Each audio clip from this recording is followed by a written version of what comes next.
All right, so the first thing you're going to want to do if you just got your mini VPN router is plug it in. You want to put the Ethernet cable into the WAN port, and you want to plug it in via the mini USB connection. So once it's has green buttons, that's how you know it's going to be on. From there, you're going to want to make sure your computer has Wi-Fi enabled on it. For me, I don't have a Wi-Fi card in my computer, so I just bought a little USB thumb drive stick that lets me connect to wireless routers.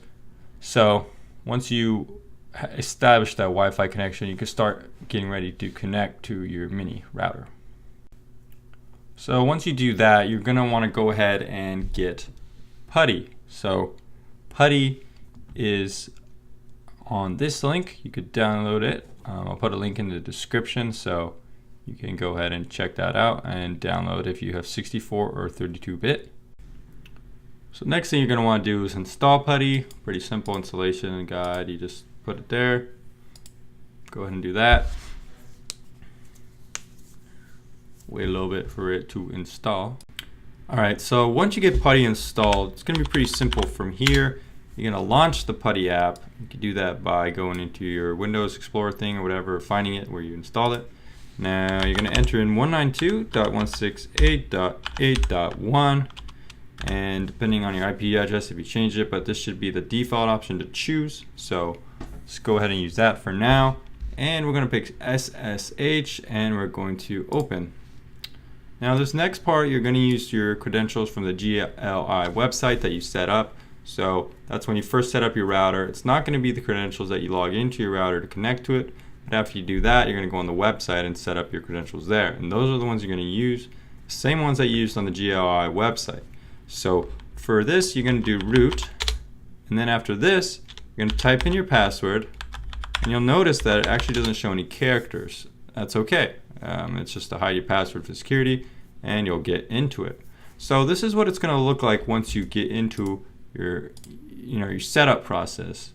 Now once we're here, you got to make sure that it's connected to the internet. You could do this by typing a command like ping -c space 4 google.com, but right now I am certain that I'm connected to the internet.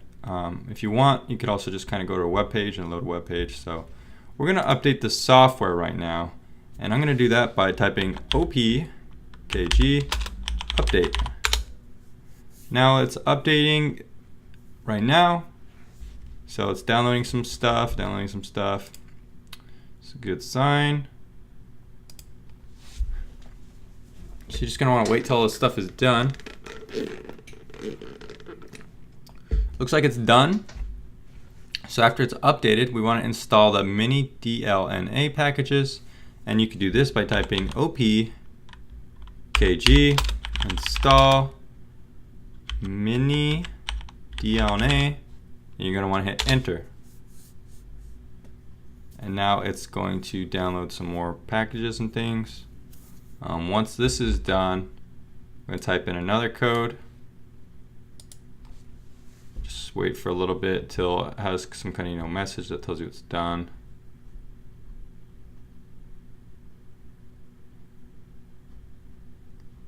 Looks like it's still downloading. This may depend on your internet speeds and how quickly you can download stuff, but shouldn't be taking too long to do.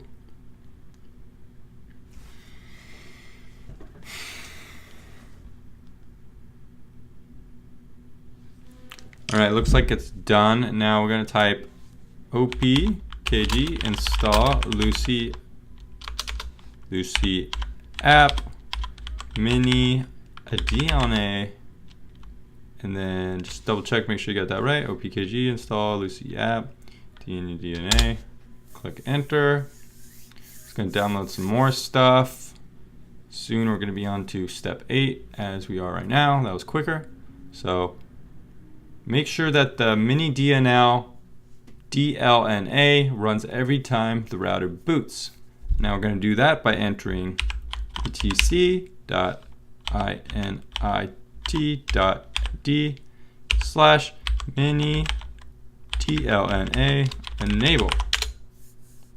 So every time the mini DLNA router runs, it's going to run every time the router boots. So just keep that in mind. Now fire up the mini DLNA by entering this command /etc_init.d/mini DLNA start. Hit enter. Alright, so we have that. Now we want to plug in a USB stick into the router. This is where you're going to put your media, so your movies, streaming music, whatever you want to do.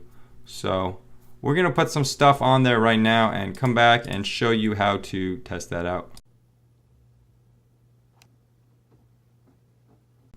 So now that I got the USB thumb drive attached to the router, I'm going to go ahead and reboot the router. And the way you do that is you just unplug it and plug it back in. Alright, so now that I connected the flash drive to the mini router, I connected my computer to the router again. So you want to make sure you connect your computer back to the router via the Wi-Fi. Now if you're using Ethernet like I am, for the most part, you're going to have to switch back on. So I rebooted the router, connected it to my computer via Wi-Fi, and now I could go ahead and test it out to see if it's working via something like Windows Media Player or VLC. For now, I'm going to be sticking with Windows Media Player just for the purpose of this tutorial to show you how to do it without downloading anything extra. So what you're going to want to do is go down here, click on Open WRT DLNA Server. Click on Music, if you have music or whatever you want to put on there. And then this is a song that I have on my flash drive connected. So just a song that I downloaded. I used in some of my videos from Kevin McLeod. He's a guy on this royalty-free music thing. So let's go ahead and try it out.